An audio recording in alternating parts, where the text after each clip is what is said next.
O Caibalion, capítulo 7. O todo em tudo. Enquanto tudo está no todo, também é verdade que o todo está em tudo. Aquele que compreende realmente essa verdade alcançou o grande conhecimento. O Caibalion.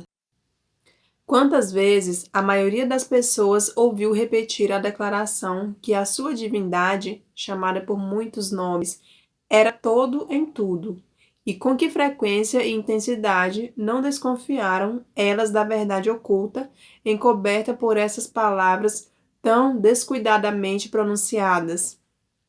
A expressão comumente usada é uma lembrança da antiga máxima hermética acima citada. Como diz o Caibalion, aquele que compreende realmente esta verdade alcançou o grande conhecimento. E, sendo assim, examinemos agora essa verdade, cuja compreensão é tão plena de significado. Nessa exposição da verdade, essa máxima hermética, oculta-se uma das maiores verdades filosóficas, científicas e religiosas. Explicamos ao leitor o preceito hermético acerca da natureza mental do universo. A verdade segundo a qual o universo é mental está dentro da mente do todo, diz o Caibalion na mensagem citada acima. Tudo está no todo, mas atente-se também para a declaração correlata em que se afirma: também é verdade que o todo está em tudo. Essa declaração aparentemente contraditória é reconciliável pela lei do paradoxo. Trata-se, aliás, de uma exata declaração hermética das relações que existem entre o todo e o seu universo mental. Vimos que tudo está no todo. Vejamos agora o outro aspecto da questão. Segundo os preceitos herméticos, o todo é imanente, tem permanência intrínseca, é inerente, habita no seu universo, assim como em cada parte, partícula, unidade ou combinação dentro do universo. Essa afirmação é geralmente explicada pelos professores por meio de uma alusão ao princípio da correspondência. O professor ensina o discípulo a formar uma imagem mental de uma coisa, uma pessoa ou uma ideia, alguma coisa que tenha uma forma mental. O exemplo favorito é o do autor ou do dramaturgo que forma para si uma ideia de seus personagens, ou o do pintor ou escultor no processo de criação da imagem de um ideal que ele procura exprimir em sua arte. Em cada caso, o discípulo descobrirá que, enquanto a imagem tem sua existência e seu ser unicamente dentro de sua própria mente, ainda assim, ele, o estudante, o autor, o dramaturgo, o pintor ou o escultor, é também, em certo sentido, inanente à imagem mental em que permanece e habita. Em outras palavras, toda a virtude, vida, espírito e realidade da imagem mental é derivada da mente imanente do pensador. Aquele que refletir sobre isso por um momento não demorará a aprender a ideia aí contida. Para tomarmos um exemplo moderno, digamos que Otelo, Iago, Hamlet, Lear e Ricardo III existiram somente na mente de Shakespeare no tempo de sua concepção ou criação. E ainda Shakespeare também existiu em cada um desses personagens, dando-lhes seu espírito, sua vitalidade e ação. Qual é o espírito dos personagens que conhecemos como Wilkes, Micawber, Oliver Twist, Uriah Heep? Será Jenkins? Ou cada um desses personagens terá um espírito pessoal, independente de seu criador? Tem a Vênus da Médici, a Madonna Sistina, o Apolo de Belverede, espírito e realidade próprios, ou são representantes do poder espiritual e mental de seus criadores. A lei do paradoxo demonstra que as duas proposições são verdadeiras, consideradas a partir de dois pontos de vista apropriados. Micawber é ao mesmo tempo Micawber e Jinx. E, de novo, conquanto se possa dizer que Micawber e Jinx Não há identidade entre Jinx e Micawber. O homem como Micawber pode exclamar: o espírito do meu Criador é inerente em mim. E, no entanto, eu não sou ele. Como isso é diferente da meia-verdade tão clamorosamente apregoada pelos falsos sábios, que varre os ares com gritos estridentes do tipo: eu sou Deus. Imaginei o pobre Micawber ou o sorrateiro Uriah Help gritando: eu sou Jinx. Ou, em algumas peças de Shakespeare, um bufão que anuncia com grande eloquência que eu sou Shakespeare. O todo está no verme, mas este está longe de ser o todo. E ainda assim persiste a maravilha de que, embora o verme exista unicamente como uma coisa inferior, criada e existente no interior da mente do todo, ele, o todo, é imanente à minhoca e às partículas que a constituem. Haverá algum mistério maior do que este, do tudo do todo e o todo em tudo? O estudante certamente perceberá que os exemplos dados acima são necessariamente imperfeitos e inadequados, uma vez que representam a criação de imagens mentais em mentes finitas, ao passo que o universo é uma criação da mente infinita. E a diferença entre os dois polos as separa. E, no entanto, tudo é simplesmente uma questão de grau. O mesmo princípio está em operação. O princípio da correspondência se manifesta de um lado e do outro, assim em cima como embaixo, assim embaixo como em cima. E, na medida em que o homem se dê conta da existência do espírito inerente, imanente dentro de seu ser, ele subirá na escala espiritual da vida. Esse é o significado de desenvolvimento espiritual. O reconhecimento, a realização e a manifestação do Espírito dentro de nós. Procure não se esquecer nunca desta última definição. Ela contém a verdade da verdadeira religião. Existem muitos planos de existência, muitos subplanos de vida, muitos graus de existência no universo. E tudo depende do avanço dos seres na escala em que sua extremidade inferior e a matéria mais grosseira e a superior só é separada pela divisão mais sutil do espírito do todo. E, para cima e adiante, no transcurso dessa escala da vida, tudo está em movimento. Tudo está no caminho cujo fim é o todo. Todo progresso é uma volta à morada. Tudo vai para cima e adiante, apesar de todas as aparências enganosamente contraditórias. Essa é a mensagem dos iluminados. Os preceitos herméticos relativos ao processo da criação mental do universo ensinam que, no começo do ciclo de criação, o todo, em seu aspecto de ser, projeta a sua vontade sobre seu aspecto de vir a ser. E inicia-se o processo de criação. Ensina-se que o processo consiste no rebaixamento da vibração até que se alcance um grau muito baixo de energia vibratória, quando então se manifesta a forma mais grosseira de matéria possível. Esse processo é chamado de estágio de involução, em que o todo se torna implicado ou envolvido em sua criação. Os hermetistas acreditam que esse processo tem uma correspondência com o processo mental de um artista, escritor ou inventor, que se envolve tão estreitamente com sua própria criação mental que quase se esquece de sua própria existência e que, durante esse período provisório, quase vive em sua criação. Se, em vez de envolvido, usarmos a palavra extasiado, talvez possamos dar uma melhor ideia do que pretendemos dizer. Esse estágio involuntário da criação é às vezes chamado de efusão da energia divina, assim como o estado evolutivo é às vezes chamado de infusão. Considera-se que o polo extremo do processo criativo seja o mais distanciado do todo, enquanto o início do estágio evolutivo é tido como o princípio da oscilação de retorno de pêndulo do ritmo. Uma ideia de volta a casa que se encontra em todos os preceitos herméticos. Os preceitos ensinam que, durante a efusão, as vibrações tornam-se cada vez mais baixas até que finalmente o impulso cessa e a oscilação de retorno tem início.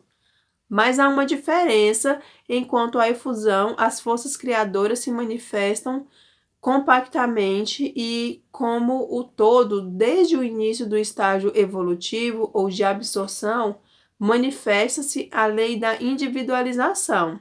Isto é, a tendência a separar em unidades de força até que finalmente aquilo que se separou do todo como energia não individualizada retorne à sua origem como incontáveis unidades de força poderosamente desenvolvidas depois de ter alcançado os mais altos graus da escala por meio da evolução física, mental e espiritual. Os antigos hermetistas usam a palavra meditação para descrever o processo da criação mental do universo na mente do todo. Também empregam frequentemente a palavra contemplação. Os preceitos herméticos acerca do processo de evolução são os que apresentamos a seguir. O todo, tendo refletido sobre o princípio da criação, tendo assim estabelecido os fundamentos materiais do universo, tendo-o trazido à existência por meio de sua formulação mental, gradualmente desperta da sua meditação e assim começa a manifestar o processo de evolução nos planos material, mental e espiritual, sucessivamente e em ordem. É assim que começa o movimento de ascensão, e tudo passa a mover-se em direção ao espiritual. A matéria torna-se menos grosseira, as unidades passam a existir, as combinações começam a se formar, a vida aparece e manifesta-se em formas cada vez mais elevadas e a mente entra em processo de evidência cada vez maior. As vibrações aumentam cada vez mais rapidamente. Em suma, todo o processo da evolução em todas as suas fases tem início e realiza-se de acordo com as leis estabelecidas do processo de infusão. Tudo isso ocupa imensuráveis éons do tempo do homem, cada um dos quais contém incontáveis milhões de anos. Ainda assim, porém, os iluminados nos ensinam que a criação completa de um universo, aí incluídas a involução e a evolução, mal chega a ser um piscar de olhos para o todo. No fim dos inúmeros ciclos de éons de tempo, o todo afasta sua atenção, sua contemplação e meditação do universo, pois a grande obra está terminada, e tudo se retira para o todo de onde proveio. Contudo, o mistério dos mistérios, o espírito de cada alma não é aniquilado, mas sim infinitamente expandido. Confundem-se a criatura e o Criador. Tal é o relato do iluminado.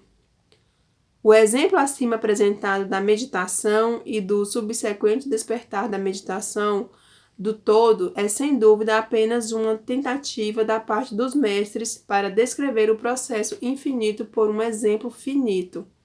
E ainda, assim em cima como embaixo, existe apenas uma diferença de grau. E assim como o todo abandona sua meditação sobre o universo, com o tempo, o homem também deixa de manifestar-se no plano material e aprofunda-se cada vez mais no espírito inerente, que é, na verdade, o ego divino. Há outra questão sobre a qual desejamos vos informar nesta lição, e por pouco ela não invade o terreno especulativo da metafísica, embora nosso objetivo não seja tão somente mostrar a futilidade dessa especulação.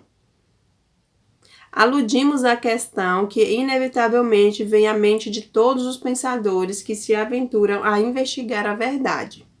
A pergunta é: por que o todo cria os universos? A pergunta pode ser feita de diferentes maneiras, mas a que vai acima é o ponto fundamental da indagação. Os homens empenharam-se em responder a essa pergunta, mas ainda não há resposta digna do nome.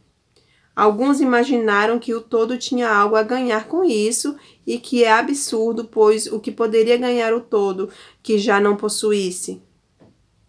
Outros buscaram a resposta na ideia de que o todo queria ter alguma coisa para amar. E outros responderam que ele o havia criado por prazer ou divertimento, ou porque estava solitário, ou para manifestar seu poder. Todas essas explicações e respostas são puéreis, pertencentes ao período infantil do pensamento. Outros procuram explicar o mistério com base no pressuposto de que o todo se vira obrigado a criar em virtude de sua própria natureza interna, seu instinto criador. Essa ideia é mais avançada que as demais, mas seu ponto fraco está no fato de que o todo possa ser obrigado por qualquer coisa, quer interna, quer externa. Se sua natureza exterior ou seu instinto criador o obrigou a fazer qualquer coisa, então a natureza interna ou o instinto criador seria o absoluto, em vez do todo. Desta perspectiva, porém, uma parte da proposição cai por terra. E, no entanto, o todo cria e manifesta e parece encontrar algum tipo de satisfação em fazê-lo. E é difícil fugir à conclusão de que, em algum grau infinito, deve haver no homem alguma coisa que corresponda a uma natureza interior, ou a um instinto criador, com um desejo e uma vontade correspondentemente infinitos. Não poderia agir a menos que quisesse agir, e não poderia querer agir a menos que desejasse agir, e não desejaria agir a menos que isso lhe desse alguma satisfação. E todas essas coisas pertenceriam a uma natureza interior e poderiam ser postuladas como se estivessem de acordo com a lei de correspondência. Ainda assim, porém, preferimos pensar no todo como se sua atuação fosse totalmente livre de qualquer influência, tanto interna como externa. Esse é o problema que se encontra na raiz da dificuldade, e a dificuldade que se encontra na raiz do problema. Estritamente falando, é impossível dizer que o todo tem uma razão qualquer para agir, pois uma razão implica uma causa, e o todo está acima de toda causa e efeito, a não ser quando quer tornar-se causa, momento em que o princípio se põe em movimento.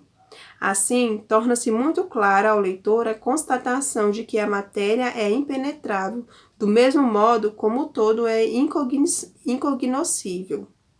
Assim como dizem que o todo simplesmente é, também somos obrigados a dizer que o todo age porque age. Enfim, o todo é toda razão em si mesma, toda lei em si mesma, toda ação em si mesma. E podemos dizer sem medo de errar que o todo é a sua própria razão, a sua própria lei, a sua própria ação. Ou que o todo, a sua razão, a sua ação, a sua lei são um, e que todos esses nomes designam a mesma coisa. Na opinião daqueles que lhe estão ministrando essas lições, é preciso procurar a resposta no eu interior do todo, junto com seu segredo da existência.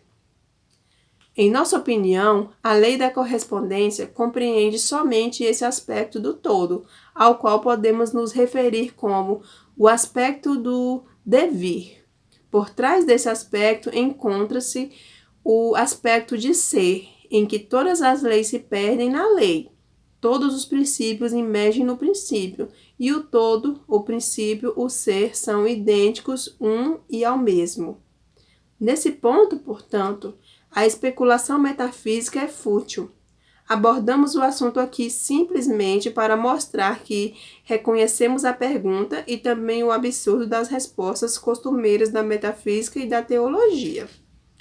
Por último, e talvez interesse aos nossos estudantes aprender que, enquanto alguns dos antigos e modernos professores herméticos tendem mais a aplicar o princípio da correspondência à questão, o que os levou à conclusão da natureza interior, as lendas nos dizem que Hermes, o Grande, ao ser inquirido por seus discípulos mais avançados sobre essa questão, respondia-lhes, pressionando fortemente um lábio contra o outro, e não dizia nenhuma palavra, indicando que não havia resposta. Contudo, ele talvez tenha pretendido aplicar o axioma de sua filosofia, segundo o qual os lábios da sabedoria estão cerrados, a não ser para os ouvidos do entendimento. acreditando que nem mesmo seus discípulos mais avançados não possuíam o entendimento que os habilitava à aquisição daquele conhecimento. Seja como for, se Hermes possuía o segredo, ele deixou de compartilhá-lo, e no que diz respeito ao mundo, os lábios de Hermes estão fechados a este respeito. E onde o grande Hermes hesitou em falar, que mortal ousaria ensinar? Contudo, não se esqueçam de que qualquer que seja a resposta a essa questão, se é que tal resposta existe, permanece a verdade de que, enquanto tudo está no todo, é igualmente verdadeiro que o todo está em tudo. O ensinamento é enfático nesse ponto, e podemos acrescentar as palavras finais da citação. Aquele que realmente compreender essa verdade terá alcançado um grande conhecimento.